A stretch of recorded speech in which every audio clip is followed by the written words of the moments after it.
श्री सच्चिदानंद भगवान की जय। श्री सद्गुरुदेव महाराज की जय। वृंदावन बिहारी लाल की जय। सत्य सनातन धर्म की जय। देखिए, पार्वती जी जब उन्हें सती की योनि थी, सती के जन्म में जब थी, तो ऐसा प्रसंग आता है जबकि वो सब देवियों की अवतार कहलाती हैं कि वो भगवान राम को पहचान नहीं पाई। भगवान शंकर और माँ सती दोनों कुंभज ऋषि के आश्रम में जाते हैं और काफी समय तक वहां पर रहते हैं। कुंभज ऋषि भगवान शंकर को रोज प्रभु की चर्चा सुनाते थे और वो सुनते थे प्रेम पूर्वक, और भगवान शंकर से कुंभज ऋषि प्रभु की भक्ति पूछते थे तो वो प्रभु की भक्ति उन्हें दर्शाते।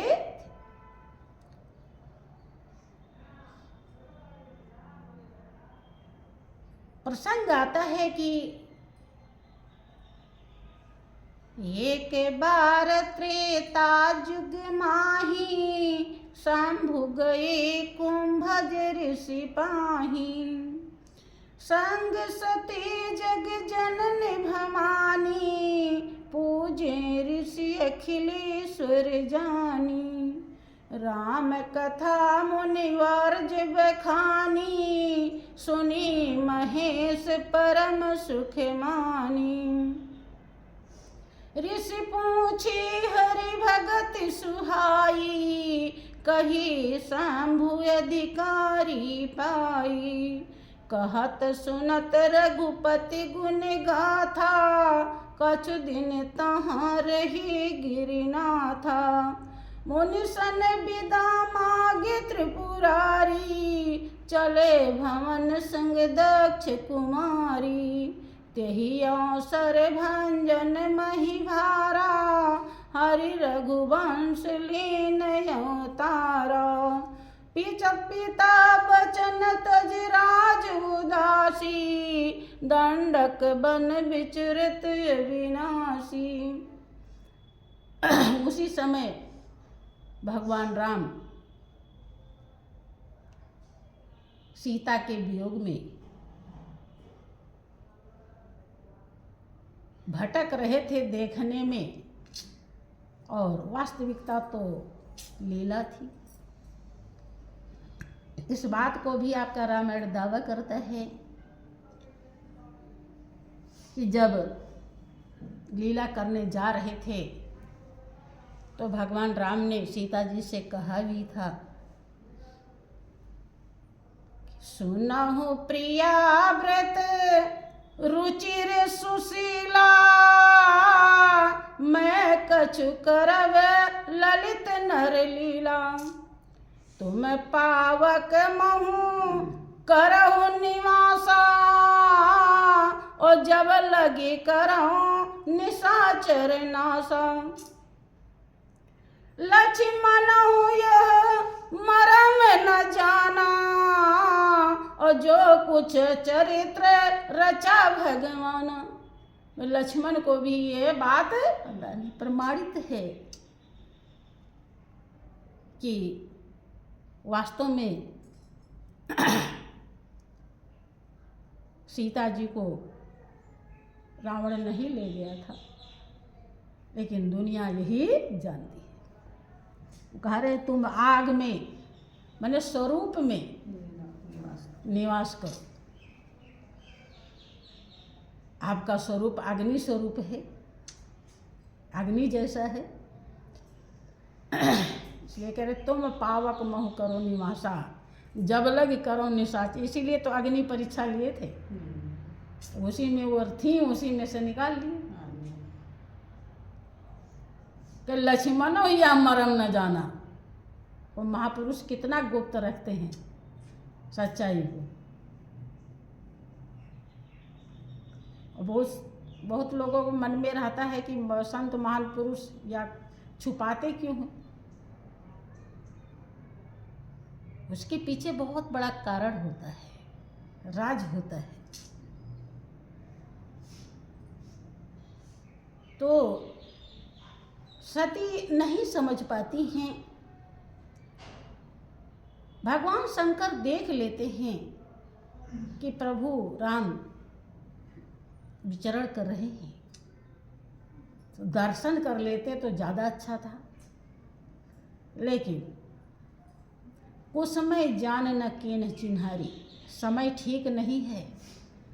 जान रहे थे कि सती समझ नहीं पाएंगी। अगर मैं जाता हूँ मिलने के लिए तो इनके मन में पता नहीं क्या क्या। इसीलिए देखिए साधु महात्मा किसी के अंदर भाव होता है तभी उसके पास जाना चाहते हैं, और भाव नहीं है तो जाना नहीं चाहते। काहे? ऐसा नहीं कि उनको कोई दिक्कत होती है, उनको दिक्कत नहीं होती है। दिक्कत उसको होती है जिसके पास जाते हैं। चूंकि भाव वाला है तो कर्म अपना बना लेगा, और बिना भाव वाला अपना कर्म बिगाड़ देगा। बात समझ में? आज तक आप लोग नहीं समझ पाते होंगे, क्यों नहीं जाते। शास्त्र आपका बताता है कि साधु सिंह एक मता जीवत ही को खाए, और भावहीन मृतक दशा ताकि निकट न जाए। साधु सिंह एक मत के होते हैं। जैसे सिंह मरी हुई लाश को दीजिए तो नहीं खाएगा, वो मार के खाता है, या तो तत्काल तुरंत लाई। बासी अगर हो गया तो खाएगा नहीं, इसलिए स्वयं शिकार करता है। ऐसे उसी मत के साधु होते हैं। साधु सिंह एक मता जीवत ही को खाए, मैंने जिंदे को ही ग्रहण करते हैं, अर्थात स्वीकार। खाने मतलब सही में नहीं खाते, ग्रहण करते। साधु के लिए जिंदा वही है जिसके हृदय में प्रभु के प्रति प्रेम है। प्रेम नहीं है तो मुर्दा है। मुर्दा आपने देखा होगा, लेकिन मुर्दा दो तरह का होता है।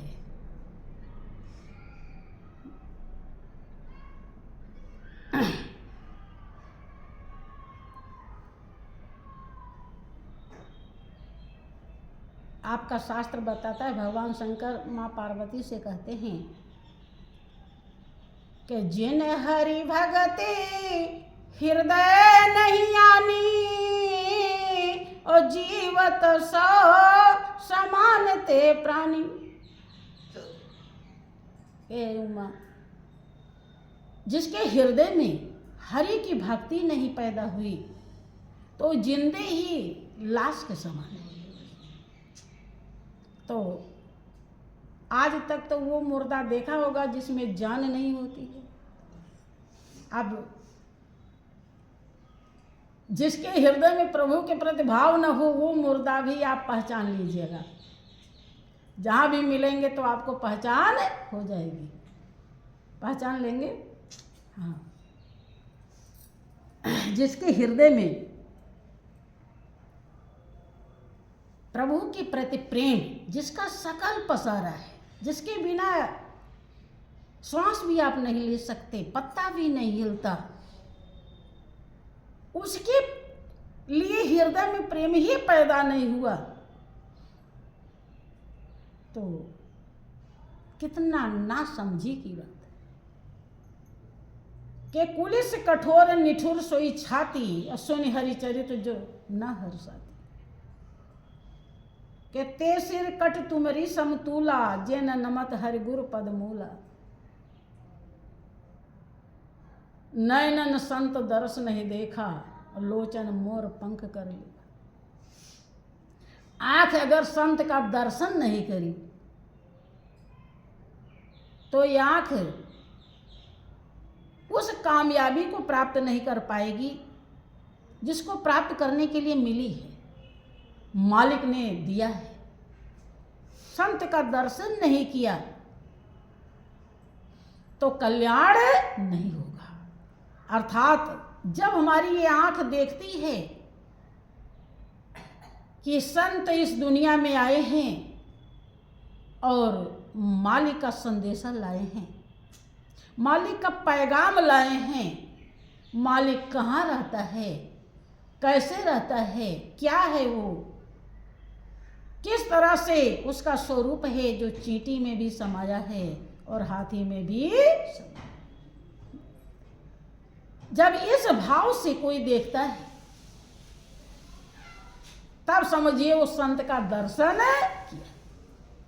तब वो किसको देखता है? हाड़ मांस की चमड़ी को नहीं, उनके जीवन की सच्चाई को देखता है, वास्तविकता को देखता है। इसे दर्शन कहते हैं। जब हम ऐसा भाव रखते हैं तब हमें जीवन की कीमत मिल जाती है। तो सती के योनि में नहीं समझ पाती हैं जन्म में, लेकिन जब पार्वती वही होकर के, कहानी आप सभी लोगों को मालूम है कि क्या क्या हुआ उनके जीवन में।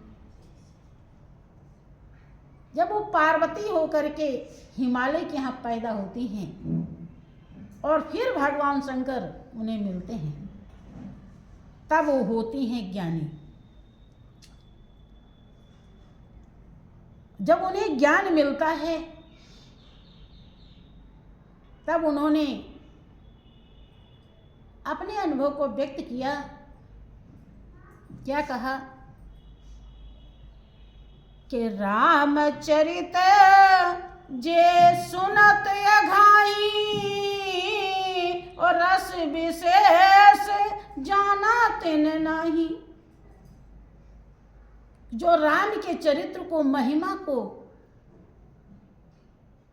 सुन करके अघा गया, अर्थात पेट भर गया उसका। कि बहुत लोग कहते हैं कि अब क्या जाए, वो वही बात तो सुनाते हैं।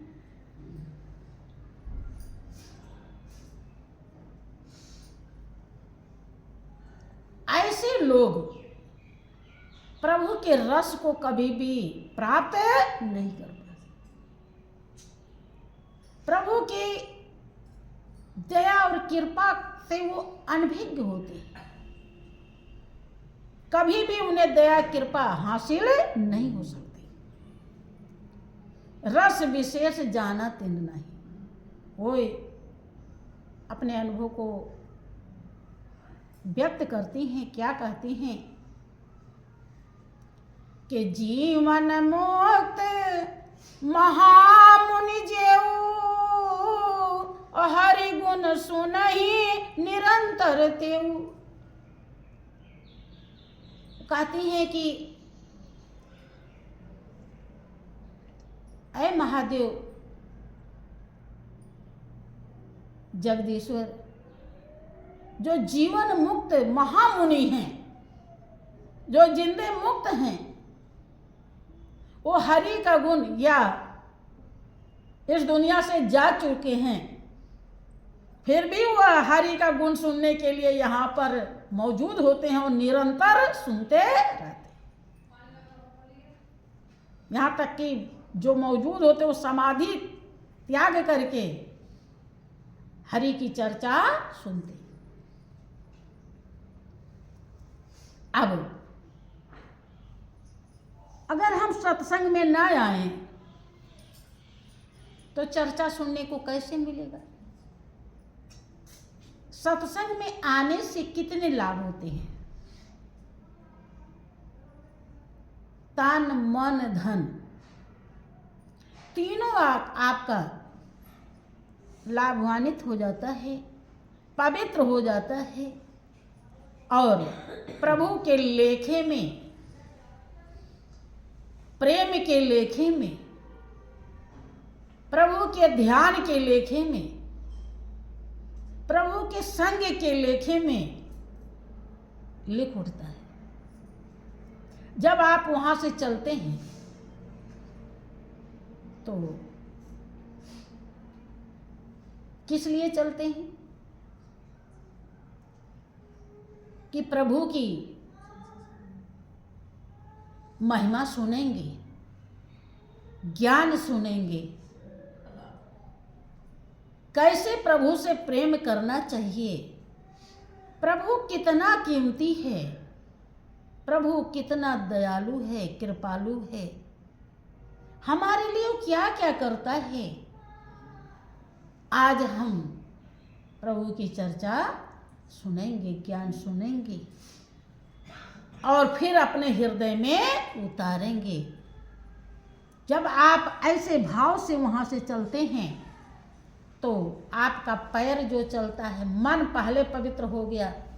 जब ऐसा भाव आया तो मन खुश हो गया। मन उतनी देर के लिए दुनिया से हट करके कहाँ लग गया? प्रभु में। अब प्रभु में लग गया तो विचार कीजिए, गौर कीजिए, आंखें खोल के बैठिए। प्रभु में लग गया तो कितनी कीमत प्रदान कर रहा है। जबकि आप ध्यान में भी बैठते हैं, अगर सुमिरन का तार टूट गया तो आप योग में नहीं भोग में चले जाते। समझ रहे हैं? कुछ से कुछ देखने लगते हैं। और जबकि ध्यान मेन चीज है, लेकिन सत्संग के लिए आप चले हैं, ऐसे भाव से चले हैं तो आपका मन कहीं जा नहीं रहा है और पवित्र हो गया तुरंत। और फिर जब वहां से चल पड़े तो मन के साथ साथ आपका पैर भी पवित्र हो रहा है। कहाँ जा रहा है? गुरु दरबार। कहाँ जा रहा है? गुरु दरबार। गुरु दरबार की क्या खासियत है? किसी ने कहा है कि काशी से सुंदर मथुरा से प्यारा है गुरु का दरबार। काशी से सुंदर मथुरा से प्यारा है गुरु का दरबार। काशी से भी सुंदर, मथुरा से भी प्यारा गुरु का दरबार है। हम पर यूं ही रहे बरसता सतगुरु जी का प्यार। कभी दरबार न छूटे और सतगुरु का प्यार न छूटे। काहे कहा? ये नहीं कहा कि कभी राम न छूटे, कभी कृष्ण न छूटे। है? गुरु को ही क्यों कहा? क्योंकि राम कभी आए थे अयोध्या में तो आपसे मुलाकात किए थे? नहीं किए। कृष्ण आए थे मथुरा में तो आपके घर आए थे कभी, या आप गए थे? नहीं। खाली आप शास्त्र के द्वारा जानते हैं, लेकिन गुरु महाराज जी प्रमाणित है, आपके घर आए, आपको सच्चा ज्ञान, ब्रह्म ज्ञान दिया, आपको दुर्गति सदगति तोते की तरह पढ़ाई। उस स्वरूप को दर्शाया जो इतनी जिंदगी बीत गई थी, बहुत पूजा पाठ किया, व्रत उपवास किया, लेकिन वो स्वरूप हासिल नहीं, जिससे आपका उद्धार होगा, जो आपका परम धाम है।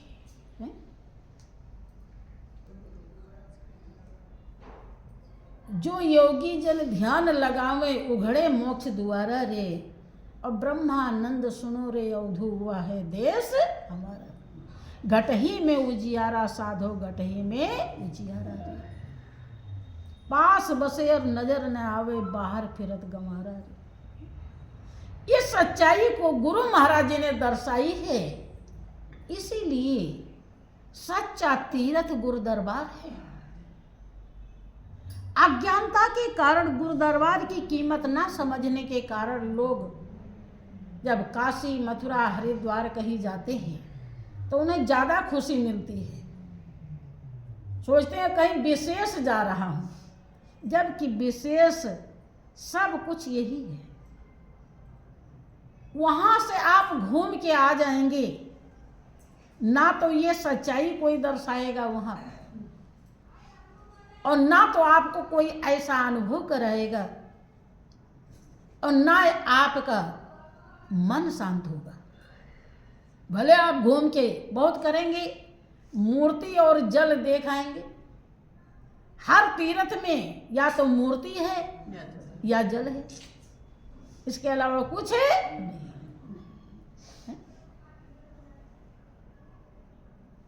जबकि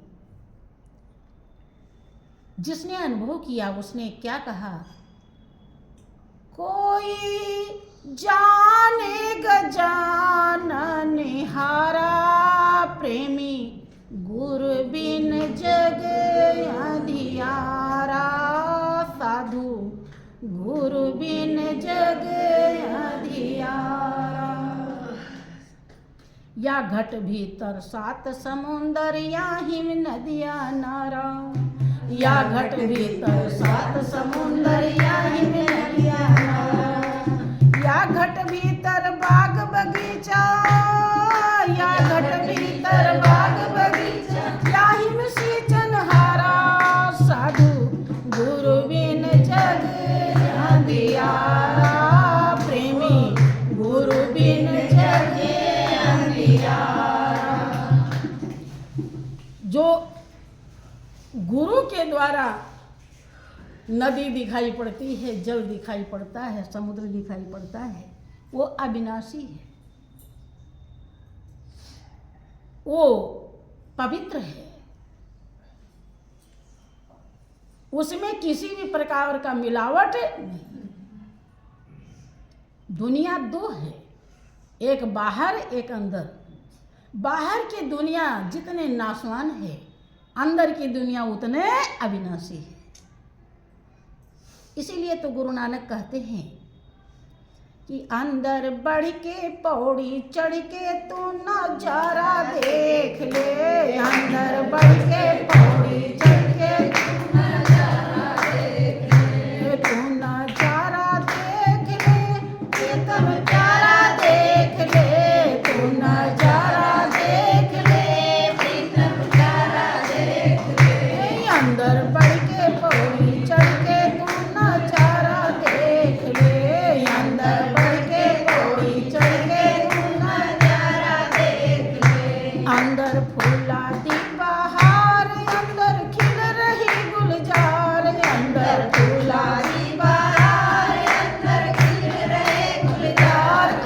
सूरज चंद्र हजार लाखों तारा देख ले, अंदर सूरज चंद्र हजार लाखों तारा देख ले, अंदर बढ़ के पौड़ी चढ़ के तू नजारा देख ले, अंदर बढ़ के पौड़ी चढ़ के तू नजारा देख ले।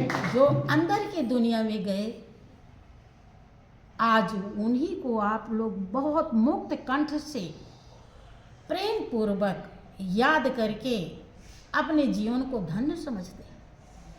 लेकिन जो बाहर की दुनिया में रमे रहे, वो रोते चले गए इस दुनिया से, और अपने जीवन को हमेशा के लिए पतन के बहुत बड़े गड्ढे में गिरा दिया।